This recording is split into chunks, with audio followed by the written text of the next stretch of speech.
Alright, so I like to collect cards, and I found this the other day. Thought this was actually kind of interesting. The Jack Daniel's 10 of playing cards.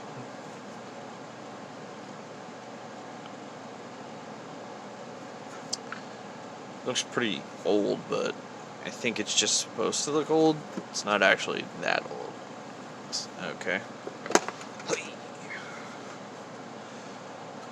Nice to get a Jack Daniel's distillery.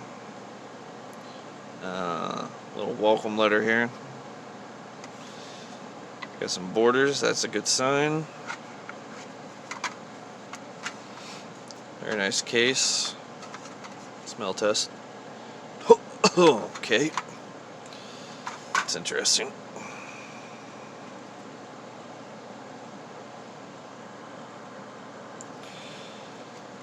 Alright, let me bring this out a little bit. Whew, baby.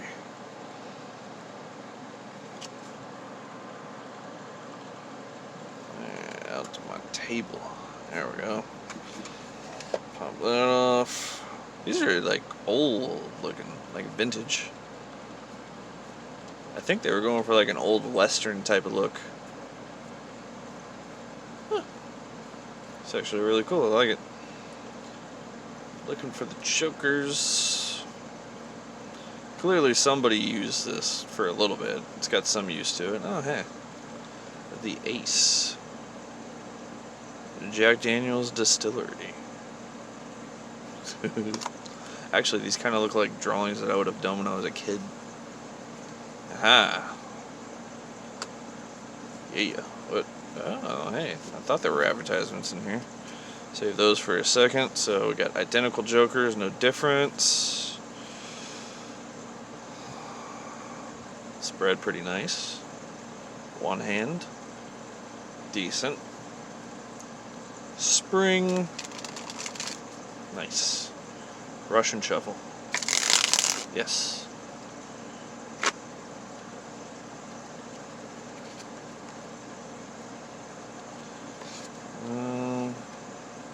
Okay. Feel pretty good. Feel good. I like it. We'll try something else with the jokers here in a second. We'll get here.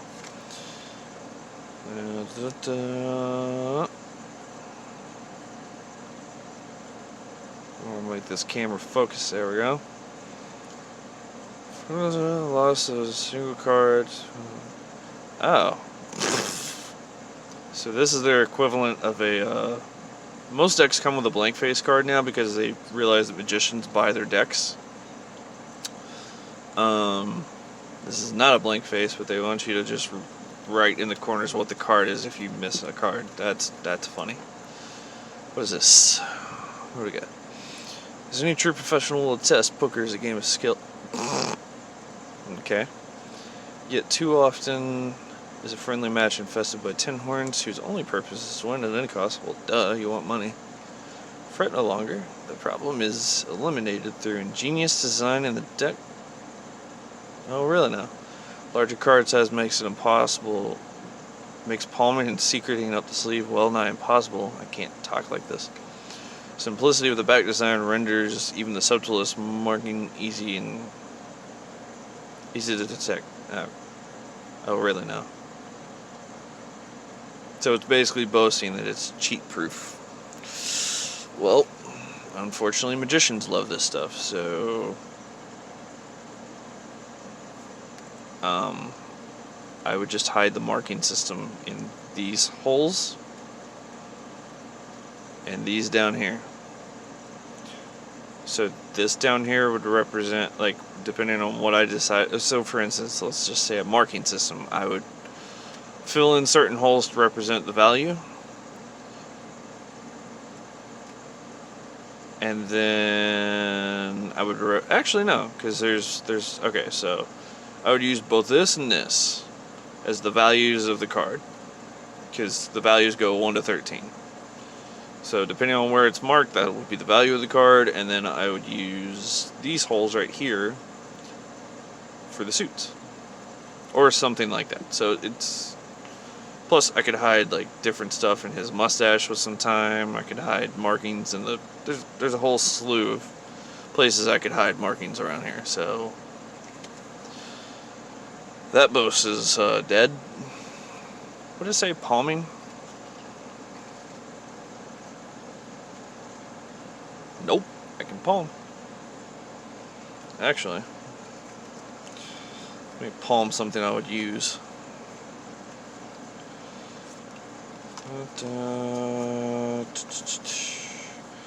Get the king, get the 10, get the queen. Where's the king? Listen here, you. There you are. Now where's that ace? I know you're hiding. Yeah, baby. You're about to be broken. Alright, we got a royal flush right here. Yeah, boy. So that's 5 cards. I'm not saying I would cheat, I'm just saying I could. Yeah, I'm palming 5 cards pretty comfortably. And especially during a match, I would be hiding this like in a setting lap position under my legs or something like that. That's silly. Ace of spades. You go away. Alright, what we got here? We got the Jack Daniels. Yeah, sure, why not? Ace of spades.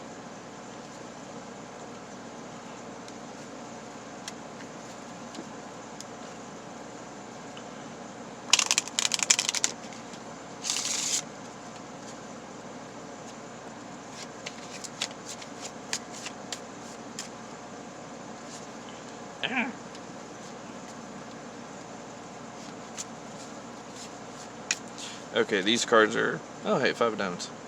These cards are a little slick. Just a little bit. And let's try this bad boy and this bad boy, and then we go 1, 2... Uh-oh.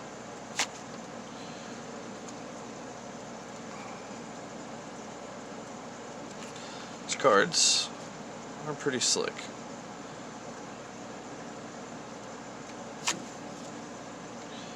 I think they're still slick.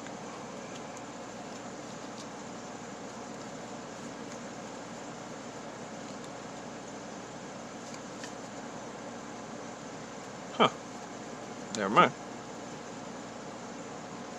Boink. Yeah. I like this deck. If you're a collector of decks, I would highly recommend trying to find the Jack Daniels whiskey deck. Boink. I found it in Goodwill.